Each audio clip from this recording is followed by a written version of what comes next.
ਉਹ ਜਿਵੇਂ ਕਹਿੰਦੇ ਹੁੰਦੇ ਆ ਨਾ ਅਖੇ ਦੀਵਾਲੀ ਨੂੰ ਬੂਹੇ ਖੁੱਲੇ ਰੱਖੋ ਮਾਤਾ ਆਉਂਦੀ ਹੈ, ਕਹਿੰਦੇ ਨੇ ਨਾ ਕਿਸੇ ਦੀ ਸ਼ਰਧਾ ਹੈ। ਚਲੋ ਮੈਂ ਉਹਦੇ ਤੇ ਸਵਾਲ ਨਹੀਂ ਕਰਦਾ ਵੀ ਮਾਤਾ ਲక్ష్ਮੀ ਮਾਤਾ ਦੀਵਾਲੀ ਵਾਲੇ ਦਿਨ ਆਉਂਦੀ ਹੈ ਕਿ ਨਹੀਂ ਆਉਂਦੀ, ਇਹ ਵਿਸ਼ੇ ਤੇ ਨੂੰ ਸਾਈਡ ਤੇ ਰਹਿਣ ਦਿਓ।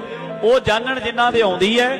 ਅਸੀਂ ਤੇ ਅੱਜ ਤੱਕ ਇਹੀ ਵੇਖਿਆ ਵੀ ਮਿਹਨਤ ਕਰਕੇ ਆਉਂਦੀ ਹੈ, ਘਾਲਣਾ ਘਾਲ ਕੇ ਆਉਂਦੀ ਹੈ, ਪੜ੍ਹਾਈਆਂ ਕਰਕੇ ਆਉਂਦੀ ਹੈ। ਅਸੀਂ ਤੇ ਇਹੀ ਸੁਣਿਆ ਜੇ ਬੂਹੇ ਖੁੱਲੇ ਰੱਖ ਲਈਏ ਇਹ ਜ਼ਰੂਰ ਹੈ ਵੀ ਕੋਈ ਚੱਕ ਕੇ ਨਾ ਲੈ ਜੇ ਜਿਹੜੀ ਅੰਦਰ ਪਈ ਹੈ ਮਾੜੀ ਮੋਟੀ। ਦਰਵਾਜ਼ੇ ਅੱਜ ਕੱਲ ਖੁੱਲੇ ਰਹਿ ਜਾਣ, ਲੋਕ ਖੁੱਲੇ ਰਹਿ ਜਾਣ, ਚੋਰ ਤੇ ਫਿਰਦੇ ਲਾਲਾ ਲਾਲਾ ਕਰਦੇ ਇੱਥੇ। ਜਿੰਨੀਆਂ ਚੋਰੀਆਂ ਛੱਡਦੇ ਬਲਬ ਨਹੀਂ ਤੇ ਬੂਹਾ ਖੁੱਲਾ ਛੱਡ ਲਿਆ। ਇਹ ਨਾ ਹੋਵੇ ਵੀ ਜਿਹੜੀ ਅੰਦਰ ਵਾਲੀ ਉਹ ਵੀ ਚਲੀ ਜਾਏ। ਵੀ ਦੀਵਾਲੀ ਅੱਗੇ ਆ ਹੀ ਰਹੀ ਹੈ, ਮੌਸਮ ਬਦਲ ਰਹੇ ਨੇ ਤੇ ਗੁਰਮਖੋ ਇਹ ਤੇ ਰੱਬ ਜਾਣੇ ਮਾਇਆ ਲక్ష్ਮੀ ਉਦਣ ਆਉਣੀ ਕਿ ਨਹੀਂ ਆਉਣੀ। ਪਰ ਆਹ ਗੱਲ ਪੱਕੀ ਹੈ, ਆਹ ਜਿਹੜਾ ਸਤਸੰਗ ਦਾ ਮਾਹੌਲ ਹੁੰਦਾ ਹੈ ਇਹ ਗੁਰਸਿੱਖੀ ਹੈ, ਜਿੰਨੇ ਕਈਆਂ ਦੇ ਹਿਰਦਿਆਂ 'ਚ ਆਉਣਾ ਹੀ ਆਉਣਾ।